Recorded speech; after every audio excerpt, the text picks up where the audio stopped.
Students, welcome to Magnet Brains. मैं रूपाली वर्मा। हम सभी साथ मिलकर कोशिश कर रहे हैं कि हम सभी के एग्ज़ाम बहुत अच्छे से जाएं। कोई भी एग्ज़ाम हो, कोई भी टेस्ट हो, हम सभी की पूरी बेइंतहा कोशिश रहती है कि उनमें मार्क्स हमारे अच्छे आएँ। तो इसी कोशिश की श्रृंखला में आज जो हम आपके लिए वीडियो लेकर आए हैं वो है आपकी क्लास 9th हिंदी कोर्स ए की बुक क्षितिज भाग 1 का 17वां अध्याय बच्चे काम पर जा रहे हैं का क्विक चैप्टर रिवीजन, यानी full chapter revision in this video.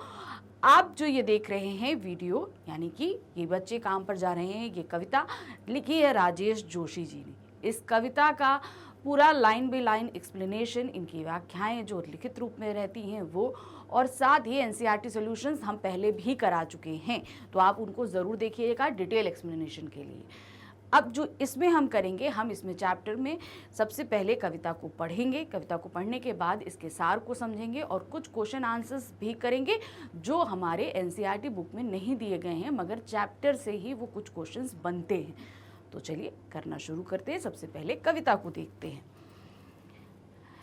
तो आपको मैं एक चीज़ बता दें, राजेश जोशी जी जो हैं, उनका जो फेवरेट टॉपिक रहा है वो बच्चों के ऊपर ख़ास तौर से कविताएँ लिखते हैं। तो ये भी उनका वही, जैसे हम लोग बोलते हैं ना कि हर कवि का अपना एक अलग अलग टॉपिक होता है, तो उसी तरह राजेश जोशी का जो फेवरेट टॉपिक है वो है बच्चे। बच्चों के ऊपर उन्हें कविताएं लिखना बहुत अच्छा लगता है। तो ये जो हमारा पार्ट है, बच्चे काम पर जा रहे हैं, ऐसा ही एक उन्होंने मंजर देखा और उसी पर लिख दिया कि किस तरीके से छोटे छोटे बच्चों से बाल मजदूरी कराई जाती है, उसी पर चिंतित होकर उन्होंने ये कविता लिखी थी। तो क्या है कविता? कोहरे से ढकी सड़क पर बच्चे काम पर जा रहे हैं। सुबह सुबह बच्चे काम पर जा रहे हैं। हमारे समय की सबसे भयानक पंक्ति है ये। भयानक है, इसे विवरण की तरह लिखा जाना चाहिए। लिखा जाना चाहिए इसे सवाल की तरह। तो इन्होंने क्या बोला कि उन्होंने देखा एक जगह कि सुबह सुबह बच्चे काम पर जा रहे हैं। इतनी कोहरे से ढकी हुई सड़क है, सुबह सुबह है, जहाँ सब रजाइयों के अंदर घुसे रहते हैं, वो छोटे छोटे बच्चे काम पर जा रहे हैं। ये हमारे समय की सबसे भयानक पंक्ति है। तो इसे एक विवरण की तरह नहीं, मतलब कि हाँ बात को बोल दिया हमने, उसके बारे में कह दिया, नहीं। इसे कैसे लिखना चाहिए? इसे एक सवाल की तरह कि आखिर बच्चे काम पर क्यों जा रहे हैं। बच्चे काम पे जाने के लिए तो नहीं है ना, तो आखिर वो क्यों जा रहे हैं, काम पर क्यों जा रहे हैं। सॉरी। क्या अंतरिक्ष से गिर गई सारी गेंदें? क्या दीमकों ने खा लिया है सारी रंग बिरंगी किताबों को? क्या काले पहाड़ के नीचे दब गए हैं सारे खिलौने? क्या किसी भूकंप में ढह गई हैं सारे मदरसों की इमारतें? तो उन्होंने बोला क्या पृथ्वी अस्त व्यस्त हो चुकी, अर्थात सारी गेंदें, अंतरिक्ष गिर जाने का मतलब सारे ग्रह। एक तो ये तात्पर्य, दूसरा ये तात्पर्य भी हो सकता है कि बच्चों के खेलने के लिए जो गेंदें थी वो भी कहीं नस्ते नाबूद हो चुकी है। क्या वो सब कहीं चली गई हैं? क्या सारी किताबें जो पढ़ने के लिए बच्चों के लिए बनी थी, क्या वो दीमकों ने खा ली, जो किताबें ही नहीं बची और बच्चे काम पर जा रहे हैं? क्या काले पहाड़ के नीचे दब गए सारे खिलौने? बच्चों के खेलने के लिए क्या खिलौने नहीं बचे? क्या किसी भूकंप में, यानी कि कोई भूकंप आया जिसमें सारे मदरसे या स्कूल जहाँ बच्चे पढ़ने जाया करते वो सभी दब गए हैं? क्या सारे मैदान, सारे बगीचे और घरों के आंगन खत्म हो गए एकाएक? तो यानी बच्चों के खेलने की जब जो भी जगहें थी, क्या वो एकदम से समाप्त हो गई, जो बच्चे काम पर जा रहे हैं? तो फिर बचा ही क्या इस दुनिया में? कितना भयानक होता अगर ऐसा होता। भयानक है, लेकिन इससे भी ज्यादा यह कि ये सारी चीजें हस्बा मामूल है। तो यहाँ पर कहने का क्या तात्पर्य है? कितना भयानक होता कि ये सारी चीज़ें, यानी कि खिलौने, किताबें और जितने स्कूल कॉलेजेस जितने भी हैं, ये सब चीज़ें नहीं होती। बहुत भयानक होती ये बात अगर सही होती, लेकिन इससे भी ज़्यादा भयानक है ये सारी चीज़ें, क्योंकि ये सब मौजूद हैं, ये ख़त्म नहीं हुई हैं, ये सब मौजूद हैं, लेकिन तब भी बच्चे स्कूल पर काम पर जा रहे हैं। क्योंकि जब सारी चीज़ें मौजूद हैं तो वो बेचारे क्यों काम पर जा रहे हैं? वो खेल सकते हैं, पढ़ सकते हैं, सब कुछ है, लेकिन उसके बावजूद जो है वो काम कर रहे हैं। आखिर क्यों? पर दुनिया की हजारों सड़कों से गुजरते हुए बच्चे, बहुत छोटे छोटे बच्चे काम पर जा रहे हैं। और अंत में क्या बोलते हैं कि दुनिया की हजारों सड़कें, बहुत सारी सड़कें हम सभी जानते हैं। तो इन सड़कों पर अभी भी क्या है, ये छोटे छोटे बच्चे काम पर जा रहे हैं। तो ये इस कविता के जरिए कवि ने हम सभी के सामने एक सवाल रखा है। सिर्फ एक कविता ही मनोरंजन के लिए नहीं है, हम सभी के सामने ये सवाल रखा है कि ये सब कुछ मौजूद है, सब कुछ है, लेकिन बच्चे काम पर, यानी कि बाल मजदूरी के ऊपर एक प्रश्न चिन्ह उन्होंने उठाया है। तो ये कविता हमने पढ़ ली, समझ ली, अब इसी के सार को समझते हैं। राजेश जोशी ने हमेशा मानवीय दुखों, खासकर बच्चों के दुखों को अपनी कविता में स्थान दिया है। प्रस्तुत कविता में भी कवि इस बात से दुखी है कि बहुत सारे बच्चे ऐसे होते हैं जिन्हें अपना पेट भरने के लिए बचपन से ही काम पर जाना पड़ता है, उन्हें पढ़ने और खेलने का मौका नहीं मिलता। आपने भी देखा होगा, कभी कहीं घर के आसपास या कहीं आप निकले हों, छोटे छोटे बच्चे कहीं होटल्स में काम कर रहे हैं, कहीं किसी के घर में काम कर रहे हैं, बहुत सी जगहें आपने देखी होंगी। कहीं चाय सर्व करते आपने देखा, कहीं पोछा मारते देखा। तो ये बच्चे आखिर क्यों ऐसा कर रहे हैं? क्योंकि इनकी अपनी भी मजबूरियां होती हैं, इनका क्या कहते हैं, मजबूरियों के कारण इनके घर में खाने पीने को नहीं, कुछ नहीं, तो ये अपना काम करने लगते हैं। इवन आप भीख मांगते हुए बच्चों को बहुत से सारे देखते होंगे। इस तरह उनसे उनका बचपन छीन लिया जाता है, क्योंकि माना मजबूरी है, लेकिन उनका बचपन तो कहीं खो गया ना, वो कहाँ अपना बचपन जी पाए, क्योंकि उन्हें तो काम की चिंता है। इसलिए प्रस्तुत कविता में कवि यह प्रश्न पूछ रहा है कि आखिर बच्चे काम पर क्यों जा रहे हैं। उसके अनुसार ये बहुत ही भयावह है कि छोटे छोटे बच्चे सुबह सुबह स्कूल जाने के बजाय काम पर जा रहे हैं। उन्हें ऐसा लग रहा है क्योंकि सब है कि सारे खिलौने, सारी कुछ किताबें खेलने की मौजूद हैं, इसलिए कवि और भी अधिक परेशान है। तो कवि क्या कह रहा है कि उनका बचपन छीना जा रहा है। क्यों आखिर वो स्कूल नहीं जाकर काम पर जा रहे हैं? उनके खेलने की, पढ़ने की हर एक चीज़ मौजूद है, लेकिन तब भी वो काम पर जा रहे हैं। ये सबसे बड़ी भयानक बात है। अगर ये सारी चीज़ें नष्ट हो गई तो चलो मानते हैं कि वो काम पर जा रहे हैं, लेकिन ये सारी चीज़ें मौजूद हैं, तब भी वो इन सब चीज़ों के साथ एंजॉय नहीं करके काम कर रहे हैं। इसीलिए कवि और भी अधिक परेशान है। अपनी इस कविता में कवि ने बच्चे काम पर जा रहे हैं में अपना क्रोध व्यक्त किया है। उनके अनुसार यह बहुत ही गलत बात है और सरकार तथा समाज को इस बात पर जरूर ध्यान देना चाहिए। देखिए, सरकार ने बहुत सारे कानून बनाए हैं, लेकिन समाज का भी एक उत्तरदायित्व होता है। तो ये उत्तरदायित्व हम सभी का है। कोशिश करिए कि कहीं पर भी किसी भी तरह के बच्चे काम नहीं करें। उनका जो हक है, खेलना, कूदना, पढ़ना, वो उन सब चीज़ों में व्यस्त रहे, ना कि वो बच्चे काम करें। तो ये प्रश्न हमारे सामने जो रखा था, और उन्होंने एक तरीके से छिपा हुआ एक आग्रह भी किया है कि ये हम सब की जिम्मेदारी है कि हमें इन सब चीज़ों पर ध्यान देना चाहिए। तो ये कविता थी और ये हमने उसके सार को पकड़ा। अब साथ ही हम क्या देखेंगे, इसके कुछ क्वेश्चन आंसर्स को भी देखेंगे। तो पहला जो प्रश्न है, क्या दिया है, बच्चों को किस समय और कहां जाते हुए देखकर कवि को पीड़ा हुई। बच्चे काम पर जा रहे कविता के आलोक में लिखिए। तो बच्चे कहां जा रहे थे और किस समय जा रहे थे कि कवि को बहुत ज्यादा दर्द हुआ, तकलीफ हुआ।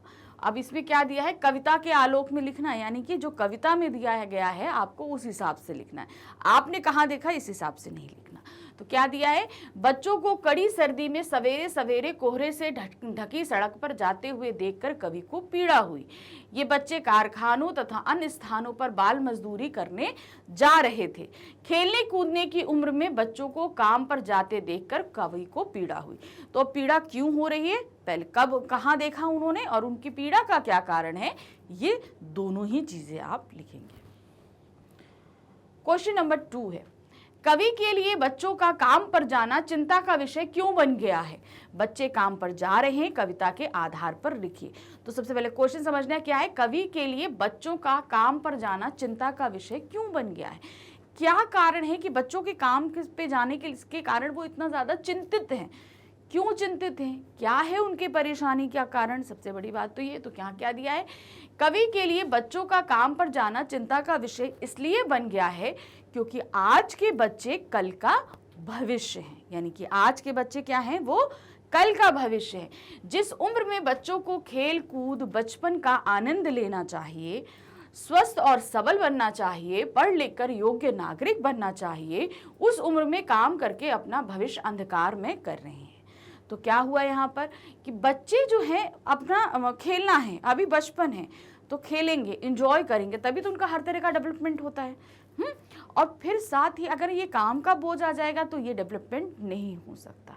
साथ ही उनका पढ़ने का समय है, ताकि पढ़ के वो अपने भविष्य को बहुत ही ज़्यादा उज्जवल बना सके। अगर काम करेंगे तो क्या वो उज्जवल हो पाएगा, क्योंकि वो तो शिक्षा ही नहीं पा पाएंगे, कैसे वो चीज़ों को समझ पाएंगे। तो इसलिए उनका पढ़ना क्यों ज़रूरी है, क्यों चिंता का विषय है, क्या है, ये सभी चीज़ें। प्रश्न संख्या 3 है, बाल श्रम अपराध है, यानी कि छोटे बच्चों से काम कराना जो है वो अपराध है, कानूनन अपराध है।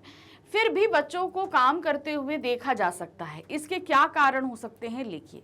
तो सबसे पहले हम यहाँ पर समझते हैं कि बाल श्रम, जो बाल का मजदूर का कानून है, उसके हिसाब से छोटे बच्चों को काम कराना कानूनन अपराध है। अगर आप करते हैं, अगर ऐसा कुछ करते हुए पाए जाएंगे तो आपको सज़ा भी हो सकती है कानून के हिसाब से। इतना कानून होने के बावजूद भी हम बहुत सारे बच्चों को काम करते हुए देखते हैं।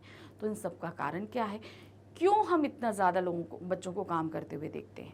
तो देखिए, इसमें कुछ तो बच्चों का भी कारण होता है, कुछ समाज का भी फोर्स होता है। तो उसको आप किस तरीके से लिखें? क्या दिया है, बाल श्रम अपराध है, फिर भी हम बच्चों को काम करते हुए देखते हैं। इसके कई कारण हो सकते हैं। इनमें सबसे पहला कारण गरीबी है। बच्चों की मूलभूत ज़रूरतें पूरी ना करने पर माँ बाप उन्हें काम पर भेजने को विवश हो जाते हैं।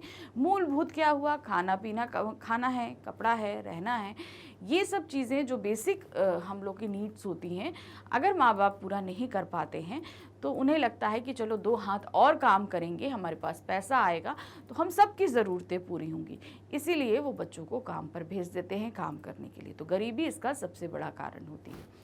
फिर है, इसके अलावा लोगों की स्वार्थी प्रवृत्ति तथा संवेदनहीनता के कारण बच्चे काम करते हुए देखे जा सकते हैं।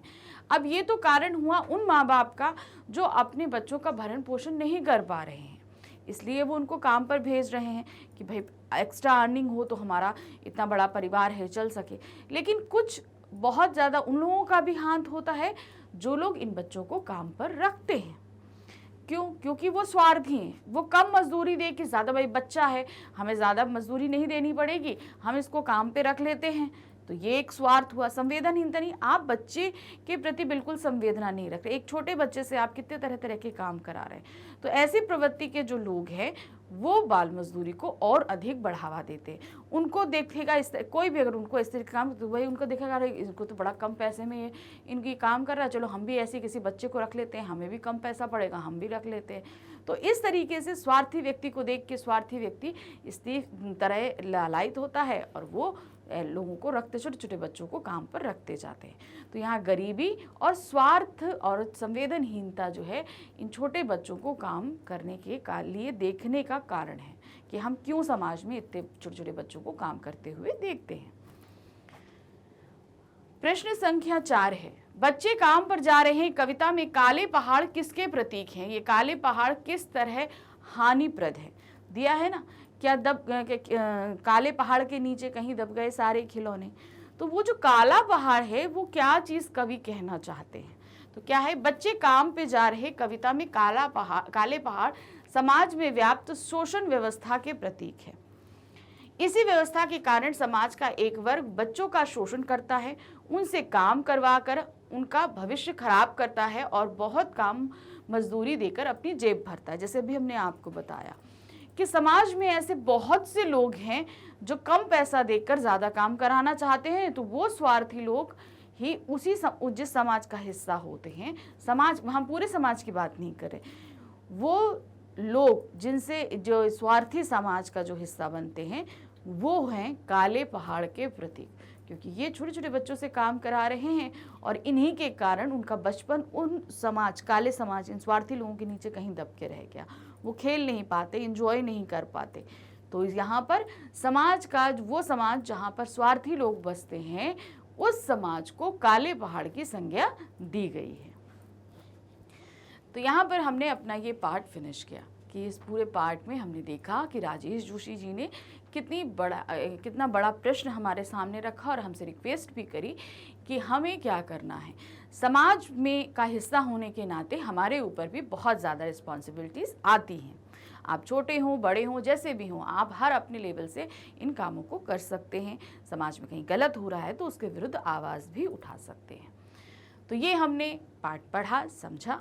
इस पार्ट का डिटेल एक्सप्लेनेशन और इसके एनसीईआरटी सॉल्यूशंस पहले करा चुकी हूँ, तो उन्हें आप ज़रूर देखिएगा। अब हमारे जो वन शॉट हम रिविजन्स बना रहे हैं, जो कंप्लीट चैप्टर रिवीजन हमारा चल रहा है, इसमें सिर्फ हिंदी के ही लिए आपके पास अवेलेबल नहीं है, इसमें सभी सब्जेक्ट आपके अवेलेबल हैं। तो ये जो आज हमने देखा है, ये हमको कहाँ पे मिलेंगे, या और भी सब्जेक्ट के फुल चैप्टर रिवीजन हमें कहाँ मिलेंगे, ये मिलेंगे आपको हमारे चैनल magnetspain.com पे।